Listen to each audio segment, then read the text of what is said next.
الحمد لله الذي أبدع الأفلاك والأرضين والصلاة والسلام على من كان نبيا وآدم بين الماء والطين وعلى آله وصحبه أجمعين. أما بعد، فأعوذ بالله من الشيطان الرجيم. بسم الله الرحمن الرحيم. قل هل يستوي الذين يعلمون والذين لا يعلمون. صدق الله مولانا العظيم وصدق رسوله النبي الأمين المتين المبين المعين الكريم،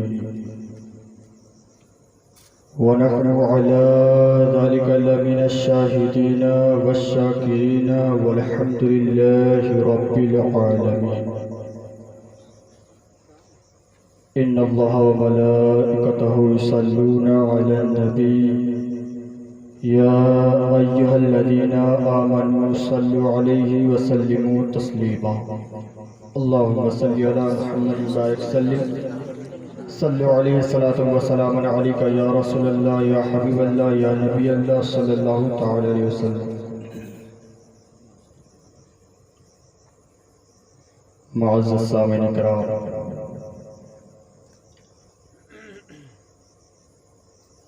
مجھ سے پیشتر محمد شاداب انصاری نے آپ لوگوں کو تقریر سے نوازا، اور یہ ابھی جھارکھنڈ کی عظیم الشان ادارے میں زیر تعلیم ہے،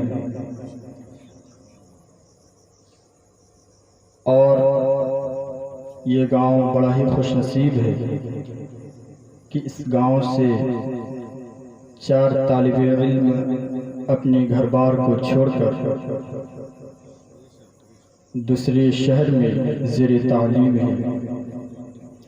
خصوصاً بالخصوص آپ لوگ ان حضرات کے لیے دعا کریں. معزز سامعین اکرام، جیسا کہ محمد شاداب انصاری نے اپنی اختتامیہ جملہ میں علم کے تعلق سے کچھ باتیں کہی، میں یہ چاہتا ہوں کہ آپ لوگوں کی سماعتوں کے حوالے علم کے کچھ متعلق باتیں کروں.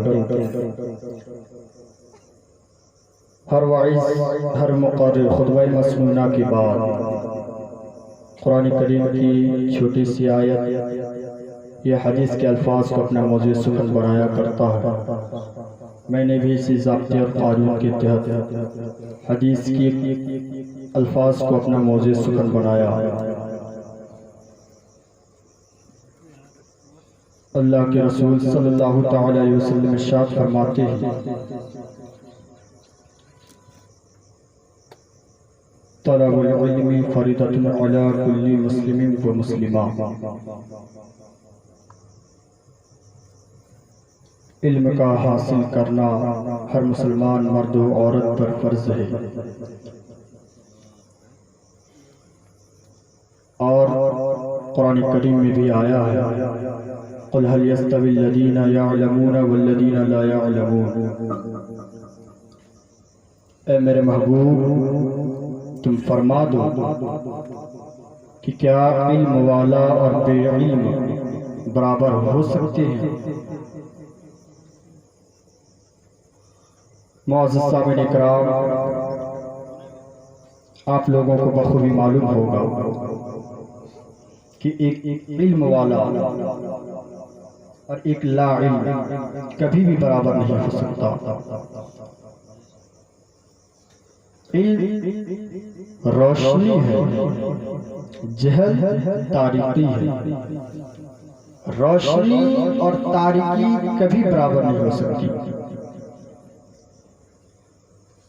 اندھیرا اور اجالا کبھی بھی برابر نہیں ہو سکتا.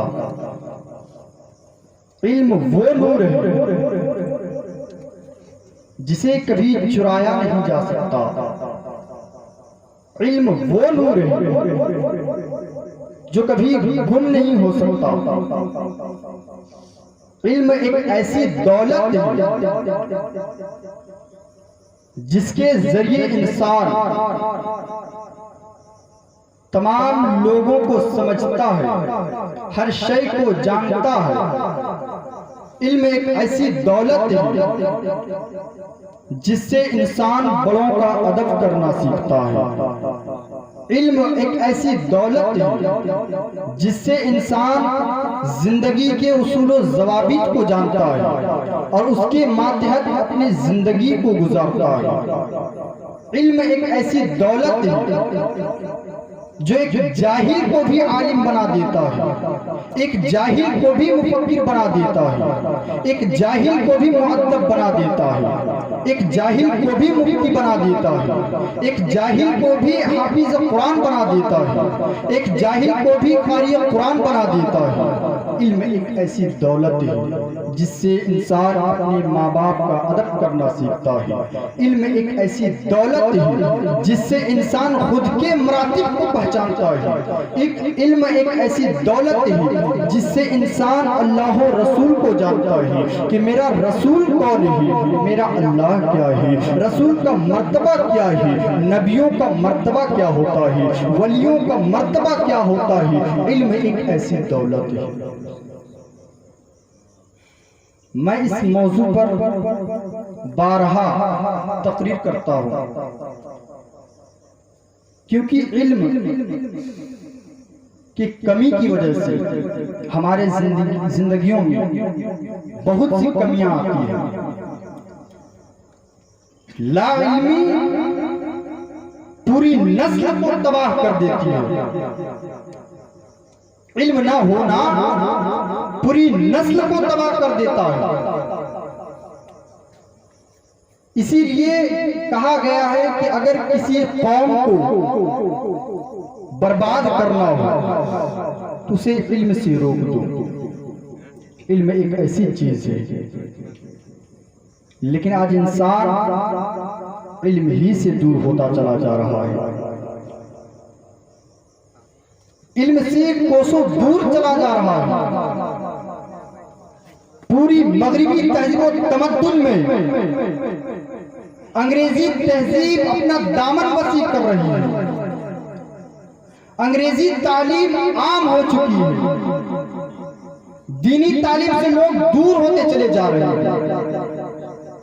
دینی تعلیم کو لوگ اپنے دلوں سے پھینک دیے ہیں، اجاڑ پھینکے ہیں. گویا کہ وہ علم دین سے، دینی تعلیم سے ان کا کوئی واسطہ نہیں رہا. کئی مدت ہو چکی انہیں دینی تعلیم کو حاصل کی.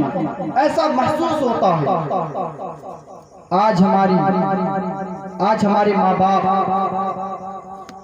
اپنی بچوں کو انگریزی تعلیم دلانا اپنا فخر تصور کرتے ہیں، اپنا وقار سمجھتے ہیں. انگریزی تہذیب میں فوقیت دلانا چاہتے ہیں. دینی تعلیم سے ان کا کوئی واسطہ نہیں رہا. ان کے دلوں میں کوئی فکر نہیں رہی. کل کی ماؤں کا کچھ اور عالم تھا جو یہ چاہتی تھی کہ میرا بیٹا عالم دین بنے، میرا بیٹا ایک ولی کامل بنے. کل کی مائیں یہ چاہتی تھی کہ میرا بیٹا ایک ولی کامل بنے، نیک بندہ بنے. اپنے بیٹوں جو اپنے بچوں کو انگریزی تہذیب میں فوقیت دلانا چاہتی ہے، اپنا وقار تصور کرتی ہے. یہی دینی تعلیم ہے جو کل قیامت کے دن کام آئے گا. انگریزی تعلیم کی کوئی ویلیو نہیں رہے گی. انگریزی تعلیم صرف دنیا ہی میں کام آئے گا.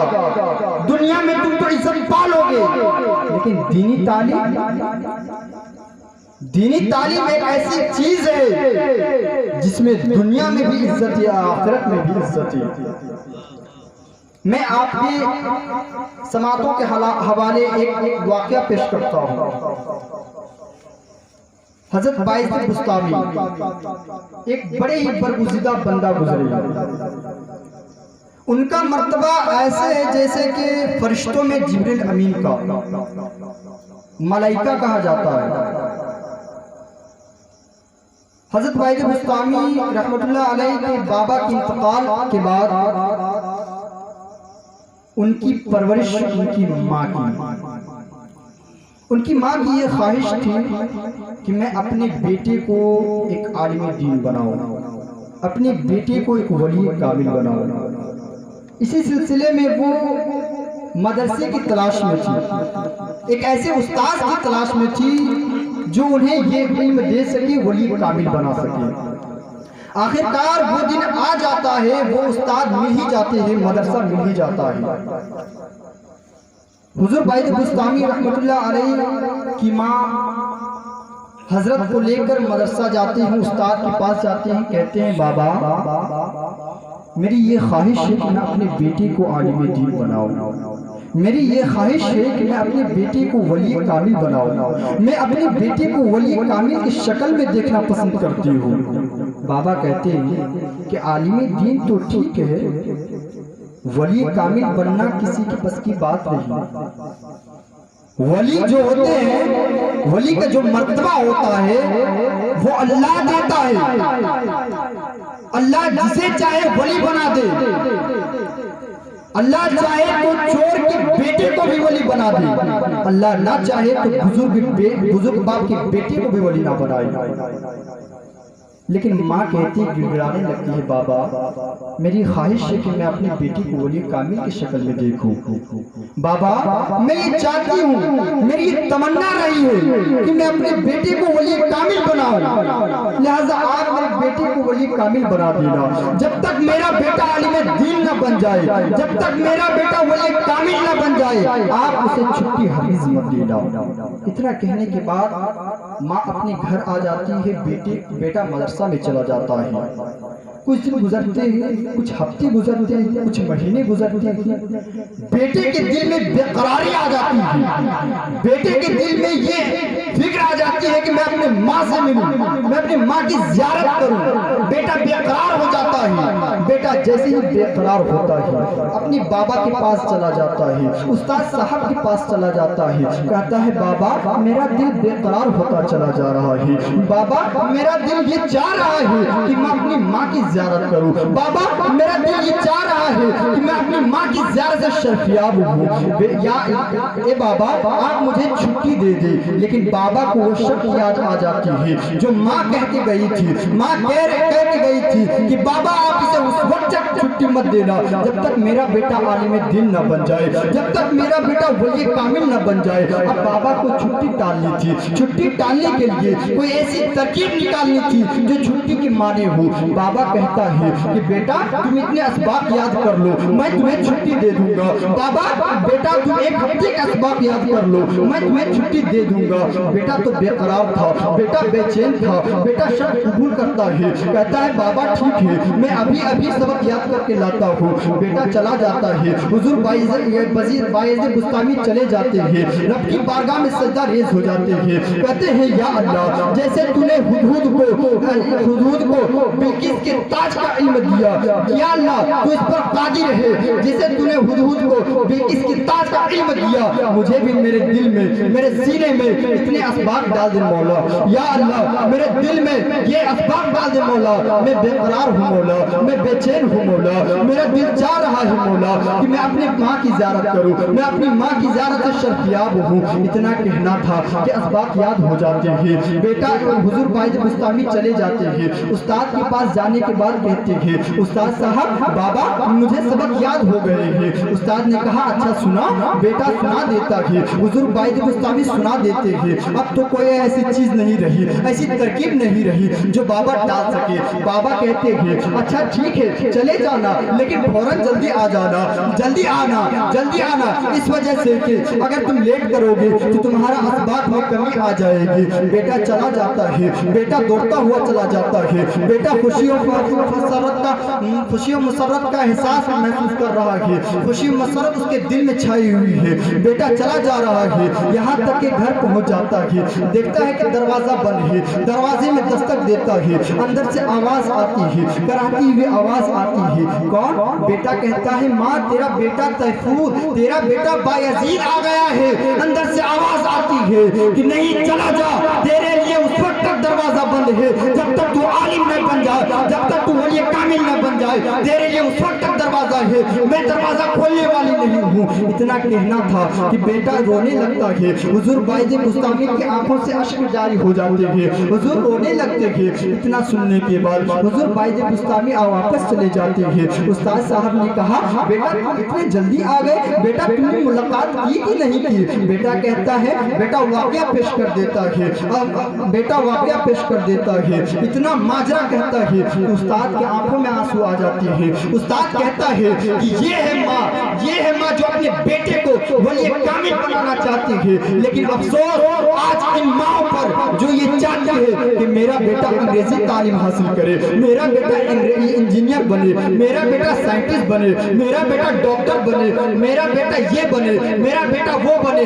دنیاوی تعلیم کے لیے وہ آئی سے چھوٹی تک کا زور لگا دیتے ہیں۔ اگر کہیں اچھے اسکول میں ایڈمیشن نہ ہو تو ڈونیشن کے نام پر لاکھوں روپیہ خرچ کر دیتے ہیں، ایڈی سے چھوٹی تک کا زور لگا دیتے ہیں۔ آج کی مائیں ایسی ہو چکی ہیں کہ بیٹے کو سجا سنوار کر اسکول لے جاتی ہے، اب باضابطہ واپس بھی لے آتی ہے، لیکن ان کے دل میں یہ فکر نہیں ہے، ان کے دل میں یہ احساس نہیں ہے، ان کے دل میں کوئی احتشام نہیں ہے کہ میں اپنے بیٹے کو دینی تعلیم بھی دلاؤں۔ آج کی مائیں ایسی ہو چکی ہے کہ اپنے بیٹے کو قرآن شریف کا ناظرہ پڑھا دینا ہی اعلیٰ دینی تعلیم تصور کرتے ہیں۔ آج ہماری ماؤں کا یہ عالم ہو چکا ہے۔ اگر ہمارا ماحول یہ رہے گا تو ہم دین کو کیسے بڑھا سکتے ہیں، دین کی اصلاح کیسے کر سکتے ہیں؟ یہی وجہ ہے کہ آج ہمارا اسلام پیچھے چلا جا رہا ہے۔ ہمارے اسلام کے ایک ایک نوجوان ان کا ایک ایک قدم گناہوں کے دلدل میں پھنستا ہوا چلا جا رہا ہے۔ ہمارے دلوں میں دینی تعلیم نہیں رہے گا، ہمارے دلوں میں دینی تعلیم نہیں رہے گا، علم نہیں رہے گا، تو ہم حرام و حلال میں کیسے امتیاز کر سکتے ہیں؟ ہم یہ کیسے جانیں گے کہ یہ شے کرنا، یہ کام کرنا حلال ہے، یہ کرنا حرام ہے؟ ہم کیسے چلے جائیں گے؟ ہم کیسے جانیں گے کہ یہ کرنا گناہ کا کام ہے، یہ کرنا ثواب کا کام ہے؟ یہی وجہ ہے کہ آج ہمارا اسلام پیچھے کی اور چلا جا رہا ہے۔ آج ہمارا اسلام گناہوں کے دلدل میں پھنستا ہوا چلا جا رہا ہے، ان کا ایک ایک فرد دلدل میں پھنستا ہوا چلا جا رہا ہے۔ اسی لیے کسی شاعر نے کہا ہے یہ علم نہیں زہر ہے آرار کے حق میں، یہ علم نہیں زہر ہے آرار کے حق میں، جس علم کا حاصل ہے جہاں میں دو کر جو۔ معزز صاحب اکرام، آج ہمارا یہ ماحول ہو چکا ہے کہ لوگ مسجد بنانے کے لیے تیار رہتے ہیں لیکن مسجد میں سر جھکانے کے لیے تیار نہیں رہتے۔ نبی کریم کا نام سنتے ہی جھوم جاتے ہیں لیکن نبی کریم کا حکم سنتے ہی گھوم جاتے ہیں۔ آج کہتے ہیں کہ میرے رگ رگ میں ہے نبی، لیکن نماز ادا کرتے ہیں ہفتے میں کبھی کبھی۔ یہ کیوں ہو رہا ہے؟ یہ علم کی وجہ، علم کے نہ ہونے کی وجہ سے ہو رہا ہے، یہ لا علمی کی وجہ سے ہو رہا ہے۔ علم ایک ایسی چیز ہے جس کے نہ ہونے سے انسان گویا کہ مردہ ہوتا ہے، گویا کہ حیوان ہے۔ علم رہے تبھی انسان کہلائے گا، ورنہ وہ انسان ہے ہی نہیں۔ زندگی کے اصول و ضوابط نہیں آئیں گے تو وہ اپنی زندگی کو کیسے گزارے گا؟ ہمارے آقا صلی اللہ علیہ وسلم ارشاد فرماتے ہیں اطلبوا العلم ولو بالسین، علم حاصل کرو اگرچہ چین جانا پڑے۔ اس کا مطلب کیا ہوا کہ آقا نے تاکید کے ساتھ کہا، گہری تاکید کے ساتھ۔ چین یہاں کوئی 1-2 کلومیٹر کا فاصلہ نہیں ہے، کوسوں میل کا فاصلہ ہے۔ تو اس کا مطلب یہ ہوا کہ بھوکا رہنا پڑے، بھوکا رہیں لیکن علم حاصل کریں۔ مصیبتیں اٹھانی پڑے، اٹھائیں لیکن علم حاصل کریں۔ علم حاصل کرنے میں تمام پریشانیاں آپ کے مد نظر ہوں گی، لیکن انہیں درگزر کریں اور علم حاصل کریں، انہیں ایک طرف رکھ دیں اور علم حاصل کریں۔ لیکن افسوس آج کے عوام صرف تقریر سنتی ہیں لیکن عمل نہیں کرتے۔ اسی وجہ سے میں بار بار تاکید کے ساتھ یہ بات کہتا ہوں کہ علم حاصل کریں، کیونکہ علم نہ ہونے کی وجہ سے پوری نسل برباد ہو جاتی ہے۔ ایک بات اور کہ آج علم نہ ہونے کی بنیاد پر جب لڑکا اور لڑکی کی شادی ہوتی ہے، چاہے لڑکا یا لڑکی اپنی زندگی میں شادی ہونے سے پہلے ایسی کوئی غلطی کر دیتے ہیں جو کفر کو پہنچ جاتا ہے، انہیں معلوم نہیں ہوتا۔ کیسے معلوم ہوگا؟ علم رہے گا تبھی تو معلوم ہوگا۔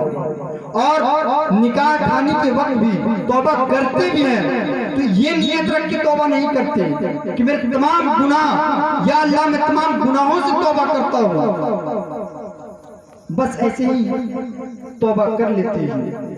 اور جب ان کی نسلیں بڑھتی ہیں، جو بچہ پیدا ہوتا ہے، ظاہر سی بات ہے کہ جو کفر کیا وہ کافر ہوگا، اور کافر کا نکاح جائز نہیں ہے، کافر کے ساتھ نکاح جائز نہیں ہے۔ اور جب نکاح نہیں ہوا تو جو بچہ پیدا ہوگا وہ ولد الزنا ہوگا۔ اسی طرح سے اسے نسلیں چلتی رہیں گی، تو علم نہ ہونے کی بنیاد پر کئی نسلیں برباد ہو جاتی ہیں۔